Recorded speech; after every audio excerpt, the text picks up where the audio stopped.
It's Monday morning and it's like 7:30, so I have about an hour till work. Super rainy this morning.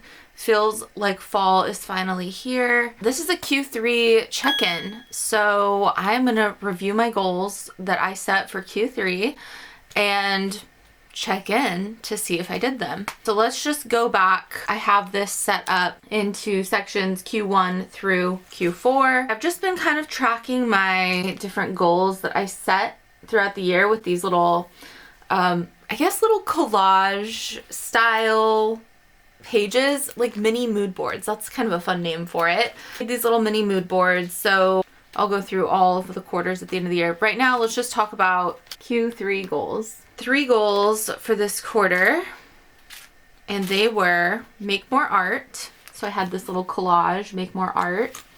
And I can say that I did that. I definitely did that through my job. I'll share more of like the projects that I worked on, like when they actually come out. I definitely made more art this quarter than I had in a while.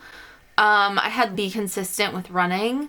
And if you remember, I had a goal to run like a half marathon or a little bit more than a half marathon. And I released myself from the pressure of that goal. So my new goal is to run 5 miles in under 1 hour.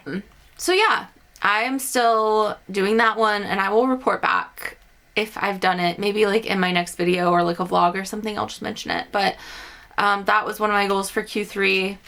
And then my last goal for Q3, I just want to cover up my journaling because I don't want to put that on the internet. I have this little collage and it just says build a cohesive brand across IG, YouTube, and Substack and make a plan. And I had kind of thought that I wanted all of these different spaces that I take up online to be consistent and similar. But really, I think Substack is like over here as its own little branded thing, and it doesn't necessarily need to fit into. I did come up with this whole plan. My portfolio website for like design and everything has been the same for years. I don't want to redesign it. I don't want to have like a ton of work that's just like out on this website. I don't really like sharing my work in general. I don't know. Okay, let me back up. So I'm not in that headspace of like building a portfolio. I'm not actively seeking like freelance design jobs. So I don't feel the need to like constantly be sharing like illustration work or design work. And I just want a place just like kind of like hold space for that online. It's just like a little glimpse into maybe what I've done or what I do as a designer.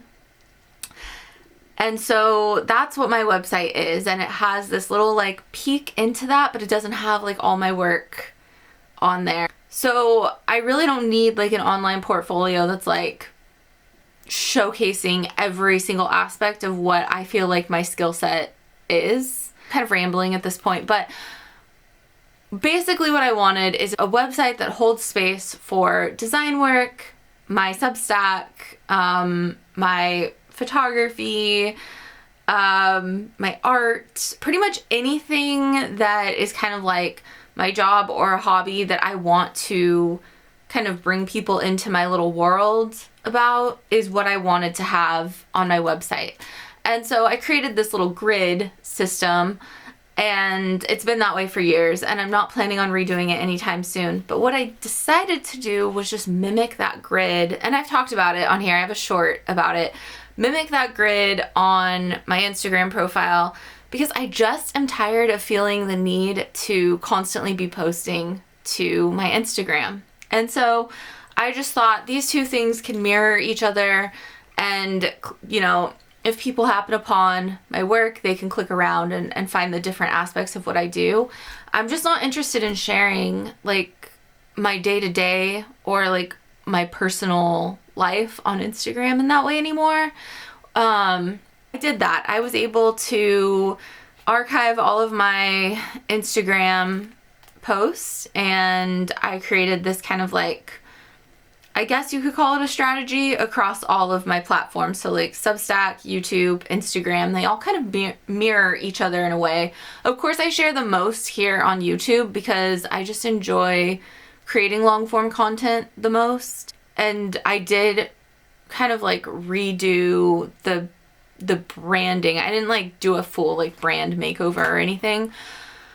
But I did just simplify kind of like my thumbnail process and the overlays and all of that. I feel like everything kind of feels cohesive and like goes together, but at the same time still stands alone, I guess.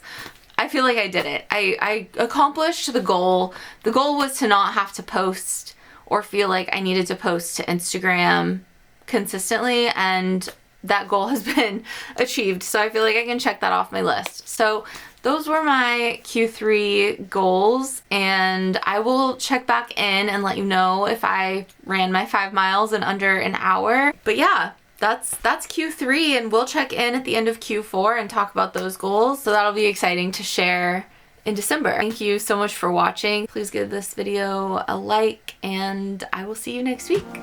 Bye!